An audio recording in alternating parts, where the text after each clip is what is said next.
శ్రీమాత్రే నమః. నేను మీ చెల్లా జ్యోతిర్మయి. ఓం వైబ్స్కు స్వాగతం. సుప్రసిద్ధ హిందూ ఋషి ఆదిశంకరాచార్య జయంతి సందర్భంగా ఆయన జీవితం మరియు ఆధ్యాత్మిక తత్వశాస్త్రం గురించి తెలిపే ప్రయత్నం చేస్తాను.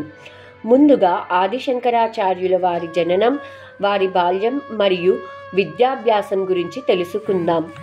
పూర్వం శివగురు, ఆర్యమాంబ అనే బ్రాహ్మణ దంపతులు కేరళ రాష్ట్రంలోని కాలడిలో నివసించేవారు. తమ జీవితాన్ని పూజలకు, పేదలకు దాన ధర్మాలు చేయడం, ఇతర శుభకార్యాలు చేయడంతోనే గడిపేవారు.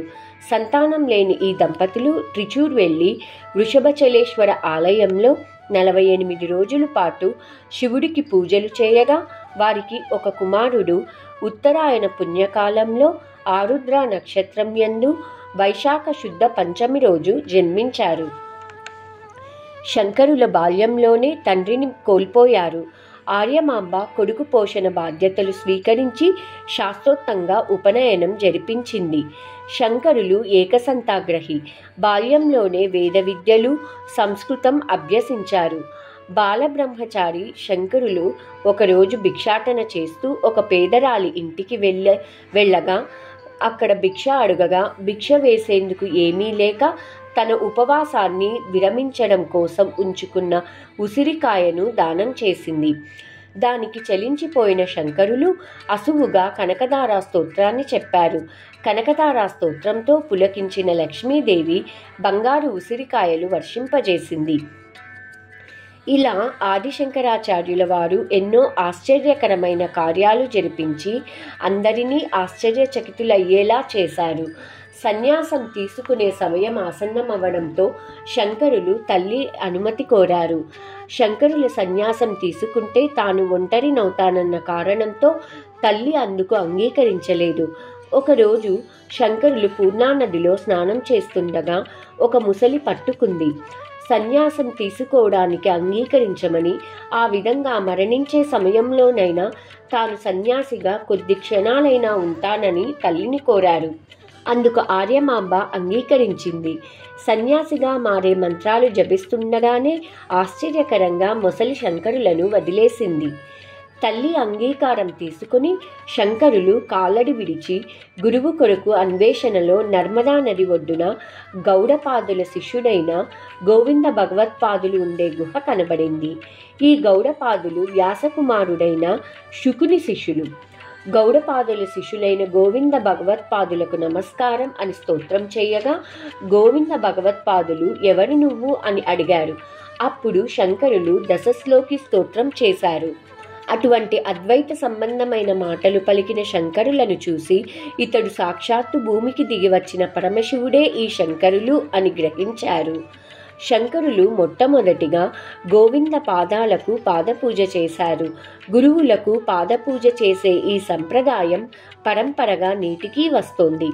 గురుసేవతోనే జ్ఞానార్జన జరుగుతుందని శంకరులు ప్రపంచానికి వెల్లడి చేశారు.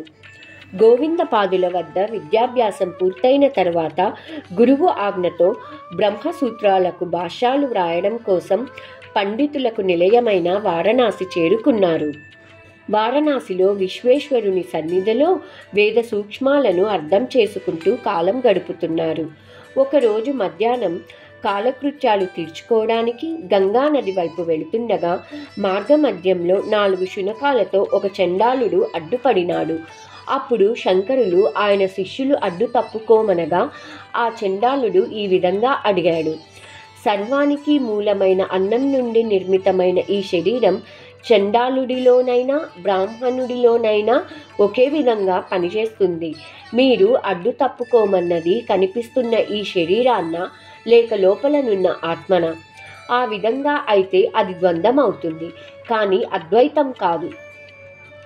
ఆ మాటలు విన్న వెంటనే శంకరులు అంతరార్థం గ్రహించి సాక్షాత్తు పరమశివుడే 4 వేదాలతో వచ్చాడని గ్రహించి మహాదేవుడిని మనీషా పంచకం అనే 5 శ్లోకాలతో స్తోత్రం చేశారు.